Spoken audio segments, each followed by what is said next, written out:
সরকারি চাকরিজীবী কর্তৃক পরিচালিত মহার্ঘ ভাতা ও নবম পে স্কেল নিয়ে শতভাগ সঠিক তথ্য প্রকাশকারী একমাত্র ইউটিউব চ্যানেল এটি। সর্বশেষ সঠিক আপডেট তথ্য পেতে চ্যানেলটিতে লাইক, কমেন্ট ও সাবস্ক্রাইব করতে ভুলবেন না। ধন্যবাদ।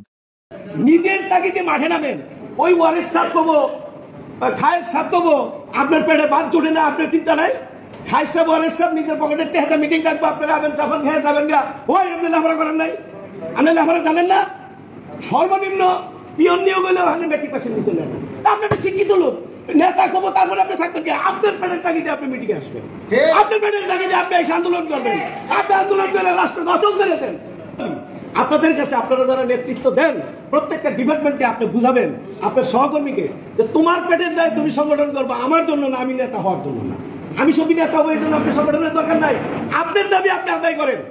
আমি গত 2 দিন আমার অফিসে কয়েক সহকর্মী নিয়ে বসছি, বলতেছে চা খাওয়াইতেছি, 10-12 জন বসছে। একজন বলতেছে নেতা পেস্কেলের খবর কি? আমি এই বেটা তোর পেস্কেল কি আমি এনে দিব? এই যে 7 বছর 8 বছর যাবত আন্দোলন করতেছি, কোনোদিন গেছস মিটিংয়ে?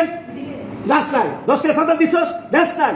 আমরা গরম পানি খাই, কি কয় মিছিলের মধ্যে গরম পানি দেয়, পুলিশ লাঠি পিটা করে। এই বেটা শালা তুই এনে বয়ে থাকিস, তোরও দায়িত্ব, তোর পেস্কেল আমি এনে দিব, কেন বয়ে থাকো?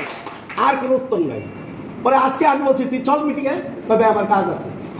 তাহলে তোমার পেস্কেল আর খারাপ ভাষা করছে, এটা আর বললাম না মিটিং এর মধ্যে। ঢাকা শহরে যদি 3 লক্ষ কর্মচারী থাকে, ধরেন 18 লাখের 3 লাখ বা 4 লাখ ঢাকা শহরে আছে, 4 লাখের মধ্যে 400 লোক হয়েছে, আমি কি বক্তব্য দিই? কারে শোনাবে?